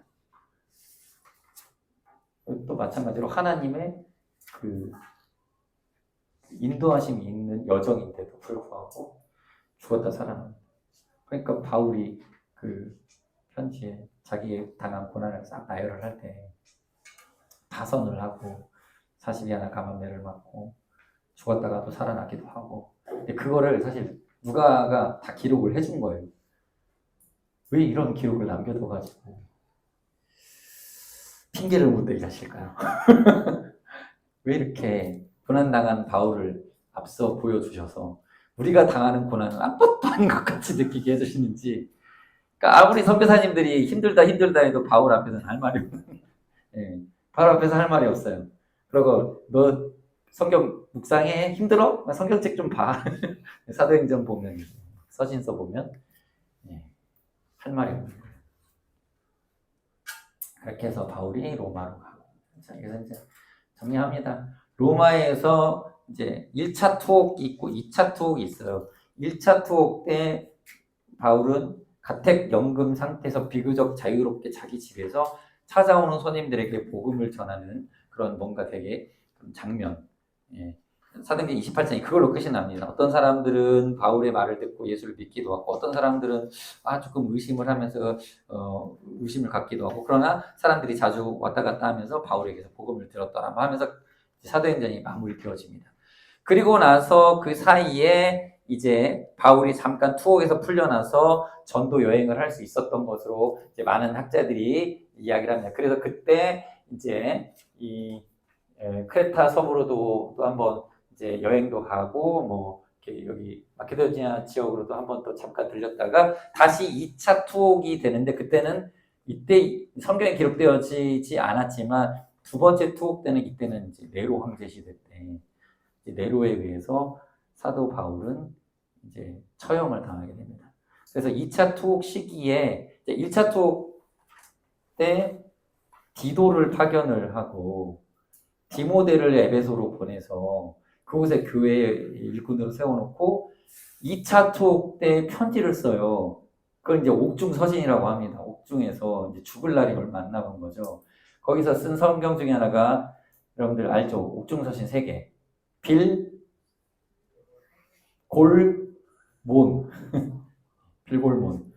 빌골몬을 써요. 그리고 이제 그 목회서신으로 빌골 디모데전서, 디도서도 쓰죠. 디도서는 툭 풀려났을 때 썼을 거예요. 자, 이거 중요해요. 빌립보 교회 성도들한테는 항상 여러분들 기뻐하라. 항상 기뻐하라. 빌립보 교회 성도들이 찾아와서 위로도 해주고 하지만 나는 옥에 갇혀 있고 굉장히 슬프고 죽음을 앞두고 있는데 항상 기뻐하라. 빌립보.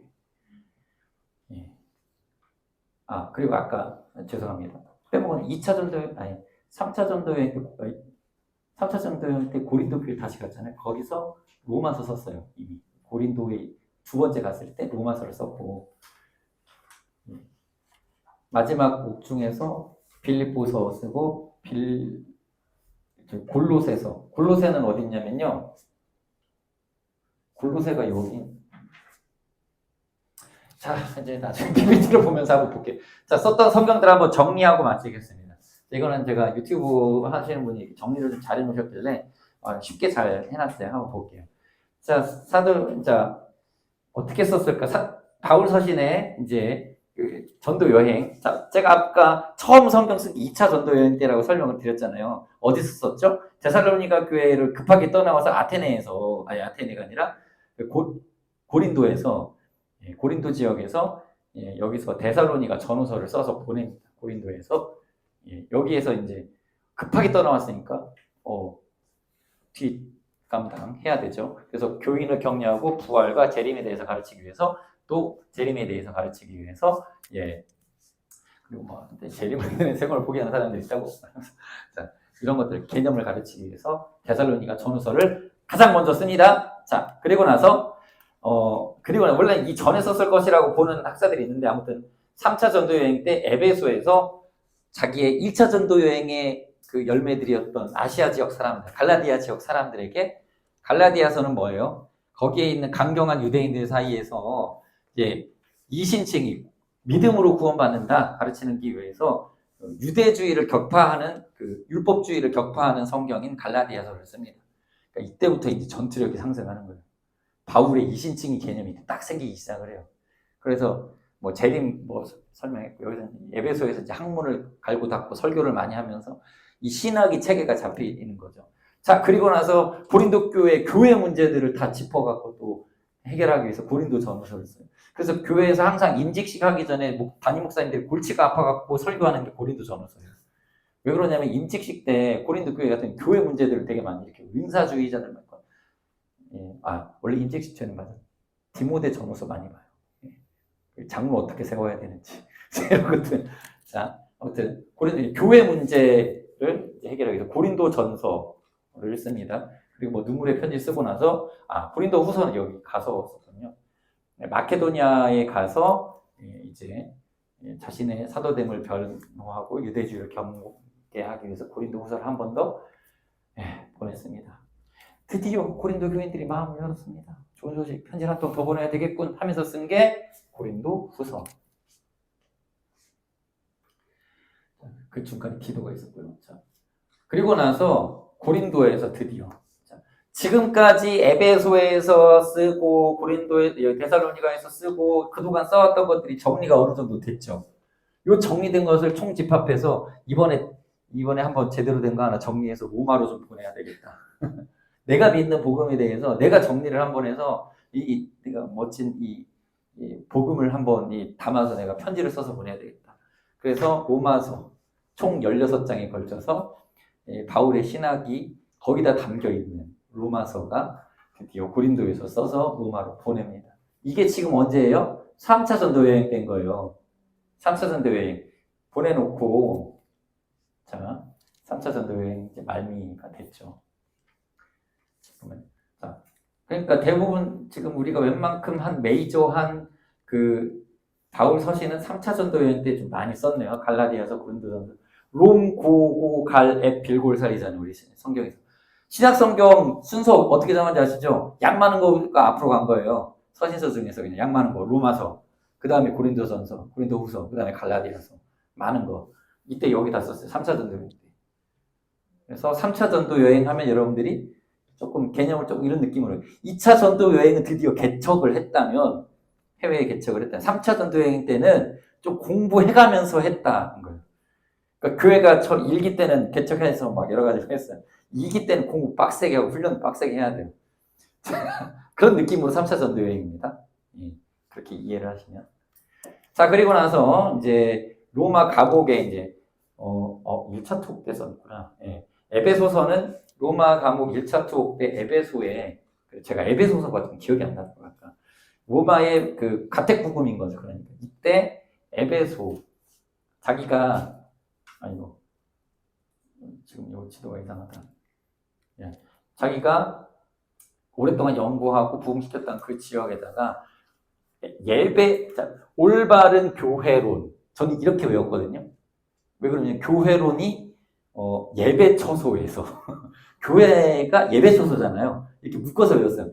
예배처소, 에베소, 이렇게 어감이 비슷하니까 예배처소에 관한 이야기, 교회에 대한 이야기, 교회론.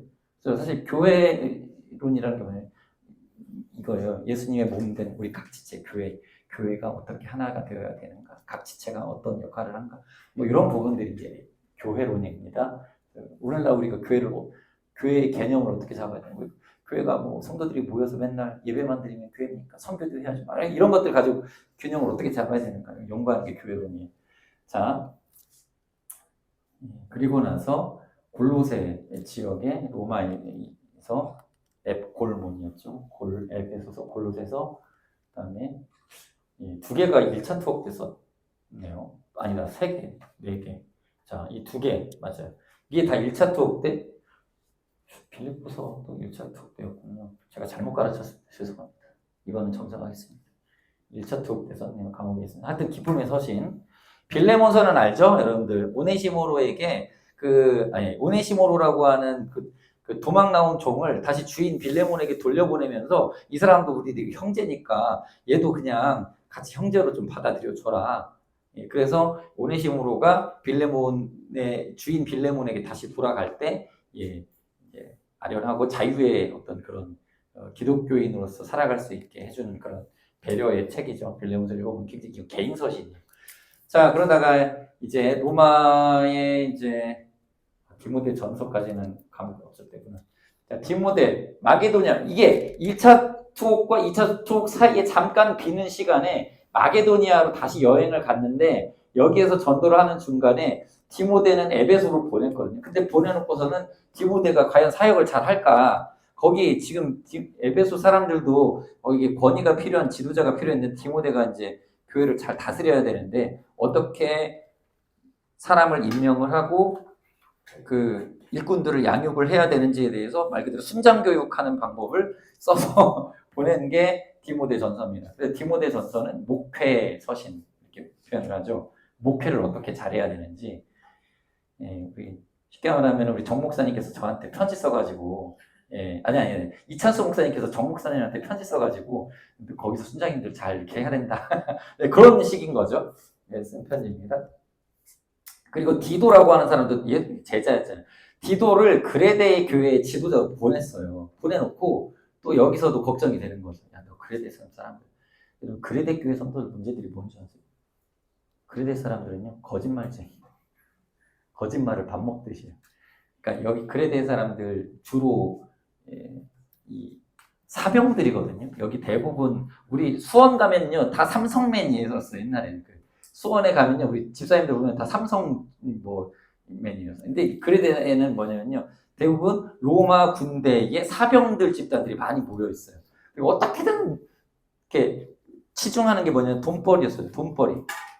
사병이라는 것도 돈 받고 일하는 군인이단 말이에요. 그러니까 돈이 최고인 사람들인데 이 사람들은 양심이 없어요. 문제가. 그래서 사람들 거짓말하기를 밥 먹듯이 해요. 제가 고등학교 때 한참 유행했던 책 중에 하나가 뭐냐면 논리야 놀자라는 책이었어요. 거기에 보면 아주 재미난 예화가 있어요.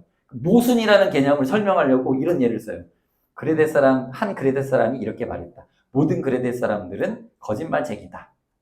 그러면 이 문장은 참인가 거짓인가? 왜냐하면 그레데 사람들은 거짓말쟁이라고 말을 했으니까 왜 그게 이 사람이 한 말은 또 거짓말이냐? 그러니까 거짓말쟁이라는 말이 거짓말이냐 하면서 이게 모순이다라고 하면서 논리책에서 가르쳐줬는데 그때 나왔던 게 그레데였어요. 사도 바울이 디도에게 편지를 쓰면서 그레데 사람들 거짓말을 많이 하니까 거짓말 어떤 그레데 사람이 그렇게 말을 했다. 그 문장 가지고 논리에서 이제 많이 사용을 하는 표현이. 그러니까 디도에게도 이것도 목회 서신인 거예요. 거기에 그렇게 겉과 속이 다른 성도들을 어떻게 대할 것이냐. 네. 그게 이제 목회 서신입니다.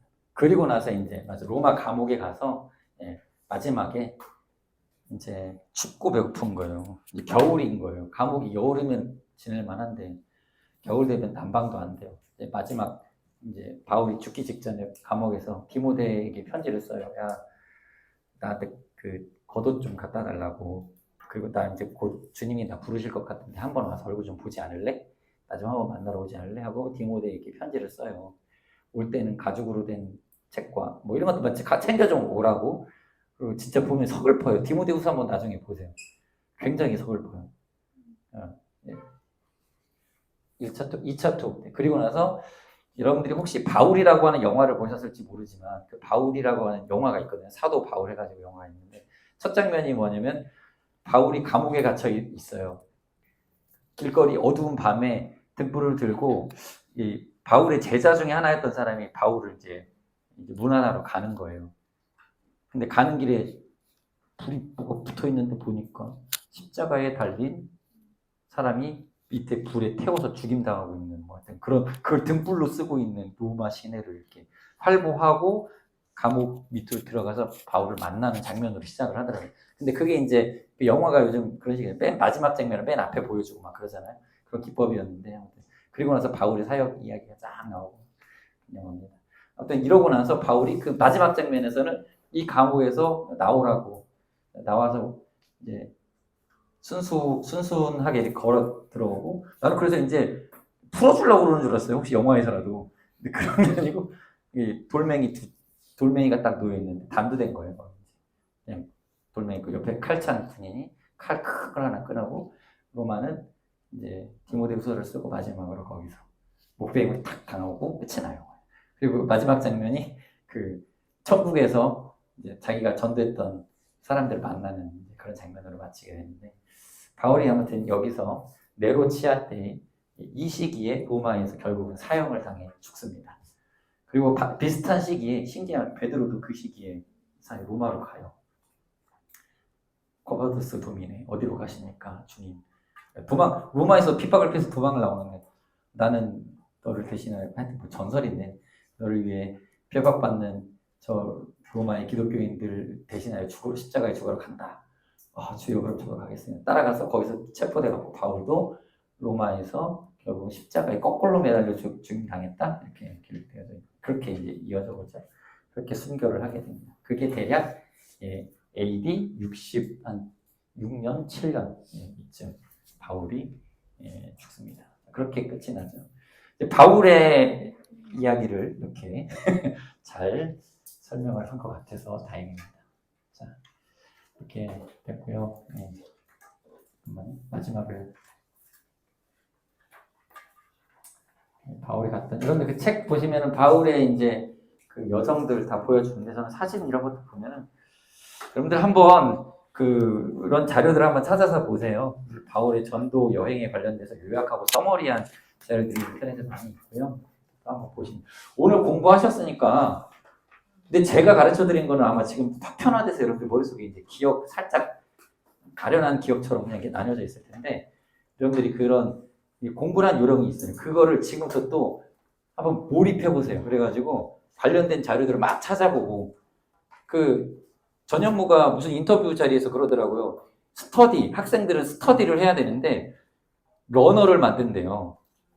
자꾸 배우는 사람 그냥 단지 수업을 듣는 사람으로 만든다고 우리나라 교육의 문제네요. 근데 공부라고 하는 것은 스터디의 어원은요 연구래요. 연구. 내가 파는 거예요. 그러니까 저도 이거 공부하면서 한번 재미 붙이면 거기서 또 계속 파요. 그러면 이 지식 저 지식 막 들어와요. 여기 지금 여러분들 지식 하나의 이 씨가 뿌려졌어요. 이제 거기에다가 여러분들이 계속 관련된 자료들을 찾아보고 관심이 생기는 부분들이 있을 거예요. 내가 이 부분 좀 이해 못했는데 하면서 여러분들 그 글도 읽어보시고 또 책도 찾아보시고 유튜브에서 쉽게 설명한 사람들 그 설명들도 되게 많이 나오거든요. 또 찾아보셔서 공부하고 다음 주에 또 왔는데 리셋돼가지고 기억은 안 나. 그러니까 중간에 공부를 했는데 기억은 안 나. 목사님이 어려워. 목사님 어려워요. 하지 마시고. 이거를 여러분들 평생 어쨌든 언젠가는 이렇게 계속 이제 기억을 또 하고 사실 이걸 배우는 거잖아요. 그러면 성경을 읽을 때도 훨씬 더 이제부터 디모데 전후서 볼 때, 에베소서 볼 때, 갈라디아서 볼 때 이게 무슨 의미고 어떤 배경인지 좀 알고 보면서 그 이해 안 되면 또 참고 자료 찾아가면서 연구를 좀 하셔서 순장님 멋진 순장님들 또 교사 역할 감당했으면 좋겠습니다. 마치겠습니다. 기도합니다. 하나님 감사합니다. 오늘 신약 아틀라스 네 번째 시간을 하나님 이렇게 1시간 반 하나님 평안한 가운데 진행케 하여 주신 것 감사드립니다. 하나님 우리 이제 돌아가는 발걸음도 평안하게 하시고 지치고 피곤한 몸도 하나님 은혜 가운데 힘을 얻게 하여 주시며 하나님의 말씀을 공부하는 일에 우리의 마음을 두어서 세상의 죄의 유혹과 또 하나님 또 헛된 것들에 우리의 마음과 시간을 허비하는 생활이 아니라 하나님의 말씀에 천착하여서 무릇 말씀에 주의하는 자는 좋은 것을 얻으리라고 하는 약속을 우리가 믿으며 말씀 가운데 살아가는 우리 엘사랑교회 귀한 학생들 되게 하여 주시옵소서. 예수님의 이름으로 기도드립니다. 아멘. 감사합니다. 수고하셨습니다.